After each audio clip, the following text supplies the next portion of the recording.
Hello friends, तो आज हम स्टार्ट करेंगे यूनिट सरफेस केमिस्ट्री। तो सरफेस केमिस्ट्री वो ब्रांच है केमिस्ट्री की जिसमें कि हम स्टडी करते हैं डिफरेंट टाइप्स ऑफ सरफेसेस के बारे में, उनके नेचर के बारे में, या सरफेसेस पे किस तरह की चेंजेस या प्रोसेसेस हमें देखने को मिलते हैं। सरफेसेस को हम इंटरफेसेस भी कहते हैं क्योंकि बहुत सारे ऐसे सॉलिड्स या लिक्विड्स हैं जिनकी प्रॉपर्टीज़ डिपेंड करती हैं नेचर ऑफ सरफेसेस पे, क्योंकि सरफेसेस पे जो प्रोसेस अकर होते हैं उससे सॉलिड या लिक्विड्स की प्रॉपर्टीज़ में हमें चेंजेस देखने को मिलती हैं।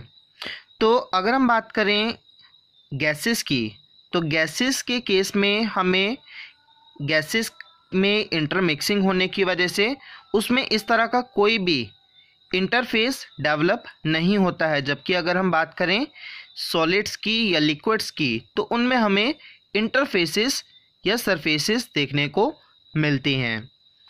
तो सबसे पहले हम बात करेंगे इस चैप्टर में सरफेस रिलेटेड जो प्रोसेस है दैट इज़ एडजॉर्प्शन, कि एडजॉर्प्शन है क्या और एडजॉर्प्शन होती किस तरह से है, कि इसका फिनोमेना क्या है। तो जैसे कि आप देख सकते हैं इस डायग्राम में कि अगर हम बात करें एक लिक्विड की या सॉलिड की, तो जो मॉलिक्यूल बल्क में लाई करते हैं बल्क मॉलिक्यूल, तो बल्क मॉलिक्यूल की सराउंडिंग में जितने भी मॉलिक्यूल्स होंगे तो वो इस बल्क मॉलिक्यूल के ऊपर किसी भी तरह के पुल को क्रिएट नहीं करते हैं, या जितने भी सराउंडिंग मॉलिक्यूल्स हैं वो सारे इक्वल फोर्सेस क्रिएट करते हैं इस बल्क मॉलिक्यूल पे, जिसकी वजह से इस बल्क मॉलिक्यूल के ऊपर रिजल्टेंट फोर्सेस बैलेंस रहती हैं। जबकि अगर हम बात करें मॉलिक्यूल जो कि सरफेस के ऊपर लाई करता है, तो सरफेस मॉलिक्यूल के नियर बाय जितने भी मॉलिक्यूल्स होंगे या जितने मॉलिक्यूल उसके नीचे लाई कर रहे हैं, तो ये सारे मॉलिक्यूल क्या करेंगे, सरफेस मॉलिक्यूल को नीचे की तरफ खींचेंगे। एक इनवर्ड पुल क्रिएट होगा सरफेस मॉलिक्यूल के ऊपर। तो जब सरफेस मॉलिक्यूल के ऊपर ये इनवर्ड पुल होगा तो इनवर्ड पुल होने की वजह से हमें सरफेस के ऊपर स्ट्रेन देखने को मिलता है, या जिसे हम कहते हैं टेंशन क्रिएट होती है सरफेस के ऊपर, जिसे हम कहते हैं सरफेस टेंशन। तो ये जो अनबैलेंस्ड फोर्सेस होने की वजह से, क्योंकि सरफेस मॉलिक्यूल के ऊपर सिर्फ वही मॉलिक्यूल फोर्स एग्जर्ट करते हैं जो उसके नीचे हैं या उसके साथ वाले हैं, तो इसी वजह से सरफेस मॉलिक्यूल के ऊपर अनबैलेंस्ड फोर्सेस एग्जर्ट होती हैं। तो इसी अनबैलेंस्ड फोर्सेस की वजह से सरफेस पे जो मॉलिक्यूल्स होते हैं उस पे इनवर्ड पुल क्रिएट होता है और सरफेस जो है इसके ऊपर सरफेस टेंशन क्रिएट होती है। तो अब इसी सरफेस टेंशन की वजह से जो किसी भी सॉलिड या लिक्विड में जो सरफेसेस हैं वो हमें इस तरह से अनबैलेंस्ड मिलती हैं।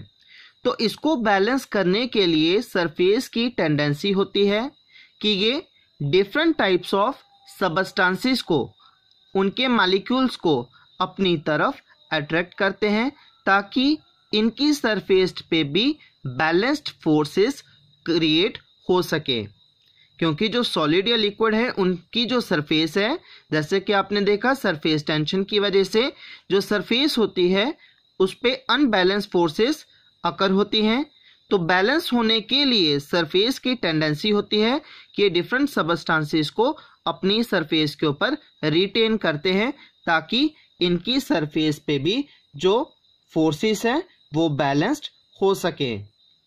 तो जिसकी वजह से जो सरफेस है इसके ऊपर मॉलिक्यूल्स की कंसंट्रेशन बढ़ना शुरू हो जाती है, कि सॉलिड या लिक्विड्स जो हैं उनकी सरफेस के ऊपर इस तरह से दूसरे सबस्टेंस की कंसंट्रेशन बढ़ना शुरू होती है। तो ये जो फिनोमेना है जिसमें कि हमें एक सबस्टेंस की सरफेस के ऊपर कंसंट्रेशन ज़्यादा मिलती है दूसरे सबस्टेंस की, तो इसी प्रोसेस को हम कहते हैं एडजॉर्प्शन। तो एडजॉर्प्शन एक सरफेस फिनोमेना है जिसमें कि एक सबस्टेंस की कंसंट्रेशन हमें उसकी सरफेस पे ज़्यादा मिलती है as comparison to their bulk, बल के कंपैरिजन में सरफेस पे अगर कंपोनेंट की कंसंट्रेशन ज़्यादा होती है तो ऐसे फिनोमेना को हम कहते हैं एडजॉर्प्शन।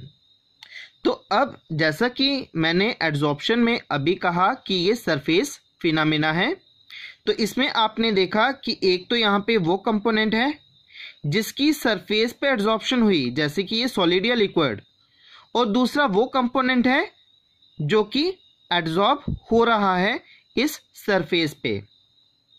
तो एडजॉर्प्शन के दो कंपोनेंट्स हैं जिन्हें हम कहते हैं एडजॉर्बेट और एडजॉर्बेंट। तो एडजॉर्बेट वो कंपोनेंट होता है जिसकी एडजॉर्प्शन होती है, ऐसे कंपोनेंट को हम बोलते हैं एडजॉर्बेट। और जो सरफेस प्रोवाइड करता है, जिसकी सरफेस पे एडजॉर्प्शन होती है, उसे हम बोलते हैं एडजॉर्बेंट। तो एडजॉर्बेट वो कंपोनेंट है जिसकी एडजॉर्प्शन हुई, जैसे कि आपने देखा कि सॉलिड या लिक्विड की सरफेस को बैलेंस करने के लिए यहाँ पे ये गैसेस मॉलिक्यूल्स की एडजॉर्प्शन हो रही है। तो यहाँ पे जो गैस मॉलिक्यूल्स हैं इन्हें हम कहेंगे एडजॉर्बेट, और ये जो सॉलिड या लिक्विड है जिसकी सरफेस पे एडजॉर्प्शन हुई, इस सॉलिड या लिक्विड को हम बोलेंगे एडजॉर्बेंट। तो दो कंपोनेंट्स हैं एडजॉर्बेट एंड एडजॉर्बेंट। तो एडजॉर्बेट वो कंपोनेंट है जिसकी एडजॉर्प्शन हो रही है, और एडजॉर्बेंट वो कंपोनेंट होता है जो सरफेस प्रोवाइड करता है एडजॉर्प्शन प्रोसेस के लिए। तो ये दो कंपोनेंट्स हैं एडजॉर्बेट एंड एडजॉर्बेंट।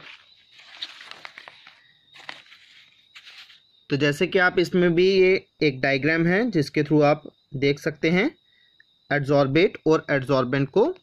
तो जैसे कि यहाँ पे आप देख सकते हैं कि ये सरफेस है हमारे पास, जिसकी सरफेस एक सबस्टांस हमने लिया, जैसे ये सॉलिड है तो इसकी सरफेस के ऊपर एडजॉर्प्शन हुई है दूसरे कंपोनेंट की।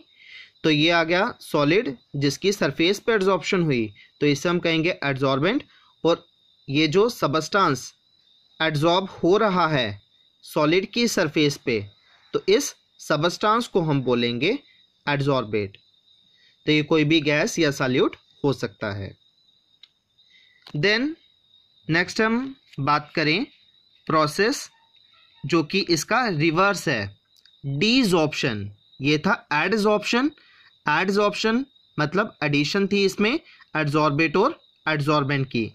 तो डीजॉर्प्शन, डीजॉर्प्शन होता है वो प्रोसेस जिसमें कि हम एडजॉर्बेट को रिमूव करते हैं एडजॉर्बेंट की सरफेस से, या वो प्रोसेस जिसमें कि एडजॉर्बेट और एडजॉर्बेंट की सेपरेशन होती है। तो ऐसे प्रोसेस को हम बोलते हैं डीजॉर्प्शन। तो डीजॉर्प्शन जो है ये एक रिवर्स प्रोसेस है, reverse process of adsorption. Then next हम एक टर्म डिस्कस करेंगे which is known as occlusion. तो ऑक्लूजन एक ऐसा प्रोसेस होता है जिसमें कि गैसेस की एडजॉर्प्शन होती है मेटल्स की सरफेसेस पे। अगर हमारे पास जो एडजॉर्बेंट है वो एक मेटल है और एडजॉर्बेट गैसेस हों, तो ऐसे प्रोसेस को हम कहते हैं occlusion. Occlusion means adsorption of gases on the surface of metals. Then next हम बात करेंगे कुछ एग्जाम्पल्स की जो कि एडजॉर्प्शन से रिलेटेड एग्जाम्पल्स हैं। जैसे कि चारकोल, फर्स्ट एग्जाम्पल आ गई कि जिस तरह से चारकोल अपनी सरफेस पे डिफरेंट गैसेस को एडजॉर्ब करता है। तो अगर हम बात करें फाइनली डिवाइडेड चारकोल या एक्टिवेटेड चारकोल, तो उसका पोरस स्ट्रक्चर होने की वजह से, उसमें नंबर ऑफ पोर्स होने की वजह से चारकोल की टेंडेंसी होती है कि ये वेरियस गैसेस को अपनी सरफेस पे एडजॉर्ब जल्दी करता है। तो सेकेंडली अगर हम बात करें adsorption of a dye by charcoal, कि अगर हम एक ऑर्गेनिक डाई ले लें, जिस तरह से मिथाइलिन ब्लू सोल्यूशन है या और कोई डाई सोल्यूशन ले लें, तो अगर हम उसमें ऐड करते हैं एनिमल चारकोल को, तो शेक करने पे आप देखेंगे कि डाई का जो कलर होगा वो पूरी तरह से ख़त्म हो जाएगा, डी कलराइजेशन होगी, क्योंकि वो जितना भी कलर्ड मैटर है वो सारे का सारा कलर्ड मैटर एनिमल चारकोल की सरफेस के ऊपर एड्जॉर्ब हो जाएगा। तो ये भी प्रोसेस आ जाएगा हमारे पास, एड्जॉर्प्शन। इस तरह से थर्डली अगर हम बात करें, अगर हम ले एक रॉ शुगर सॉल्यूशन, तो उसमें भी अगर हम ऐड करते हैं एनिमल चारकोल को, तो ऐड करने पे जो एनिमल चारकोल है वो अपनी सरफेस के ऊपर एड्जॉर्ब कर देगा सभी कलर्ड मैटर को। तो इस तरह से वो जो शुगर सॉल्यूशन है वो भी डीकलराइज हो जाएगा। या जैसे कि अगर हम नेक्स्ट एग्जांपल बात करें सिलिका जेल की, सिलिका जेल को हम एक डीह्यूमिडाइजर भी कहते हैं। तो अगर हम सिलिका जेल लें, तो अगर हम उसको किसी प्लेस में, ऐसी प्लेस में रखें जहाँ पे मॉइस्चर कंटेंट ज़्यादा है, तो आप देखेंगे कि सिलिका जेल अपनी सरफेस के ऊपर वाटर मॉलिक्यूल्स को एब्जॉर्ब कर देगा जो कि एयर में प्रेजेंट है। तो इसलिए हम इस सिलिका जेल को डीह्यूमिडाइजर भी कहते हैं। तो आजकल तो काफ़ी सारी टीवी में एड्स भी आते हैं, कॉस्मेटिक प्रोडक्ट्स आ रहे हैं जिनमें कि हम यूज़ करते हैं इसी चारकोल का। तो जैसे कि आपने काफ़ी सारी एड्स में भी देखा होगा जिसमें कि वो बताते हैं कि एक डर्टी सॉल्यूशन लिया जाता है जिसमें कि जब ऐड किया जाता है एनिमल चारकोल को, तो चारकोल की एडिशन करने पे वो सारे कलर्ड मैटर को या इम्प्योरिटीज़ को अपनी सरफेस पे एब्जॉर्ब कर देता है। तो कॉस्मेटिक प्रोडक्ट्स में भी आजकल इसका काफ़ी ज़्यादा यूज़ हो रहा है चारकोल का। इसके फेस मास्क आ रहे हैं या क्रीम्स हो गई तो उनमें भी यूज़ हो रहा है, इवन टूथपेस्ट में भी एडअप किया जा रहा है चारकोल को। पर लेकिन देखा जाए तो ये काफ़ी ज़्यादा यूज़ करना इसका हार्मफुल है। तो नेक्स्ट अगर हम बात करें अब कि ये प्रोसेस जो है एब्जॉर्प्शन, ये किस तरह से डिफ़र करता है एब्जॉर्प्शन से, कि एब्जॉर्प्शन और एब्जॉर्प्शन दोनों किस तरह से डिफ़र करते हैं प्रोसेसेस। क्योंकि आपने एब्जॉर्प्शन के बारे में तो मेरे ख्याल से पढ़ा ही होगा, सुना भी होगा। तो किस तरह से ये डिफ़र करता है एब्जॉर्प्शन प्रोसेस से एडजॉर्प्शन, क्या क्या इनमें डिफरेंसेस हैं। तो जैसे कि आप फर्स्ट पिक में देख रहे हैं एडजॉर्प्शन और सेकंड पिक में एब्जॉर्प्शन प्रोसेस, तो इसमें लिया गया है एक सिलिका जेल को, ऐसे ही सेकंड केस में भी सिलिका जेल को लिया गया है, जिनको कि एक वेसल में एनक्लोज किया गया है जिसमें कि मॉइस्चर कंटेंट प्रेजेंट है। तो फर्स्ट केस में हम देख सकते हैं कि जो पीस ऑफ सिलिका जेल है, जब हम इसको मॉइस्चर वाले वेसल में रखेंगे तो ये जो सिलिका जेल है ये अपनी सरफेस के ऊपर मॉइस्चर कंटेंट को एब्जॉर्ब करता है कि सारे के सारे वाटर मॉलिक्यूल इसकी सरफेस के ऊपर इकट्ठा हो जाएंगे, एकमुलेट हो जाएंगे, सरफेस पे ज़्यादा कंसंट्रेशन हमें मिलेगी वाटर की। तो इस तरह से जो कंटेनर में मॉइस्चर कंटेंट होगा वो रिमूव हो जाएगा। और सेकंड केस में जिसमें कि हमने लिया हुआ है एनहाइड्रस कैल्शियम क्लोराइड को, तो ये एनहाइड्रस कैल्शियम क्लोराइड क्या करेगा, ये भी इस वेसल में जो मॉइस्चर कंटेंट है उसको रिमूव करेगा। बट यहाँ पे हमें जो वाटर है उसकी कंसंट्रेशन सरफेस पे ज़्यादा नहीं मिलेगी, वो हमें इसके बल्क में ज़्यादा मिलेगी। कि जो कैल्शियम क्लोराइड है उसके अंदर हमें वाटर मॉलिक्यूल की कंसंट्रेशन ज़्यादा मिलेगी, जबकि सिलिका जेल के केस में वाटर मॉलिक्यूल की कंसंट्रेशन हमें इसकी सरफेस पे ज़्यादा मिलेगी। तो अगर हमने सिलिका जेल को लिया हुआ है तो हमें इस केस में एडजॉर्प्शन प्रोसेस मिलेगा, जबकि अगर हम एनहाइड्रस कैल्शियम क्लोराइड को एनक्लोज करते हैं एक वेसल में जिसमें कि मॉइस्चर कंटेंट है तो हमें प्रोसेस मिलेगा एब्जॉर्प्शन। तो आप पिक से भी क्लियरली देख सकते हैं कि सिलिका जेल की सरफेस पे वाटर मॉलिक्यूल्स की कंसंट्रेशन हमें ज़्यादा मिल रही है, जबकि कैल्शियम क्लोराइड अगर हम लें एनहाइड्रस कैल्शियम क्लोराइड तो हमें वाटर मॉलिक्यूल्स की कंसंट्रेशन इसके बल्क में ज़्यादा मिल रही है।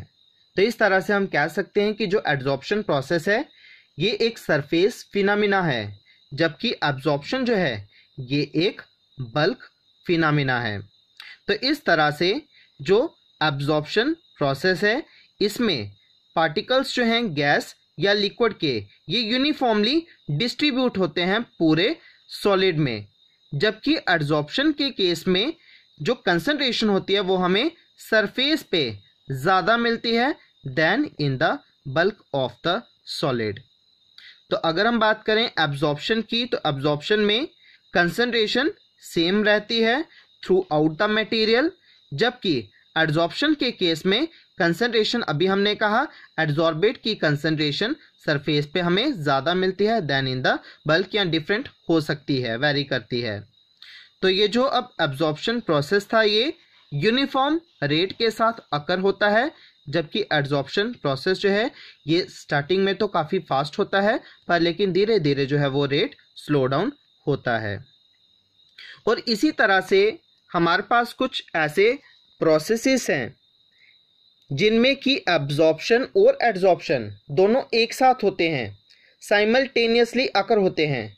तो वो प्रोसेसेस जिनमें एब्जॉर्प्शन और एड्जॉर्प्शन साइमल्टेनियसली अकर हों, तो ऐसे प्रोसेसेस या केसेस को हम कहते हैं ज़ॉर्प्शन। तो ज़ॉर्प्शन वो फिनोमिना होगा जिसमें कि एब्जॉर्प्शन और एड्जॉर्प्शन दोनों एक साथ होंगे, जब हम दोनों को डिस्टिंग्विश ना कर पाएँ, जब दोनों ही प्रोसेस साइमल्टेनियसली अकर हों, तो ऐसे केस में उस केस को हम कहेंगे ज़ॉर्प्शन। देन हम बात करें पॉजिटिव एंड नेगेटिव एड्जॉर्प्शन की। तो पॉजिटिव एड्जॉर्प्शन का मतलब है जब एड्जॉर्बेट की कंसंट्रेशन एड्जॉर्बेंट की सरफेस पे ज़्यादा हो उसके बल्क के कंपैरिजन में, तो ऐसे केस में हम उस एड्जॉर्प्शन को बोलेंगे पॉजिटिव एड्जॉर्प्शन। और ठीक इसका रिवर्स आएगा नेगेटिव एड्जॉर्प्शन। तो नेगेटिव एड्जॉर्प्शन मतलब कि जब कंसंट्रेशन एड्जॉर्बेट की बल्क में ज़्यादा हो और सरफेस पे कम हो, तो ऐसे केस में उस एड्जॉर्प्शन प्रोसेस को हम कहेंगे नेगेटिव एड्जॉर्प्शन। तो जिस तरह से अगर हम लेते हैं कंसंट्रेटेड पोटेशियम क्लोराइड सॉल्यूशन, तो कंसंट्रेटेड पोटेशियम क्लोराइड सॉल्यूशन को जब हम शेक करते हैं ब्लड चारकोल के साथ, तो शेक करने पे हमें पॉजिटिव एड्जॉर्प्शन मिलती है। वहीं अगर हम लेते हैं डाइल्यूट पोटेशियम क्लोराइड सॉल्यूशन, तो ऐसे केस में हमें मिलती है नेगेटिव एड्जॉर्प्शन। तो ये हैं processes positive and negative adsorption. Thank you.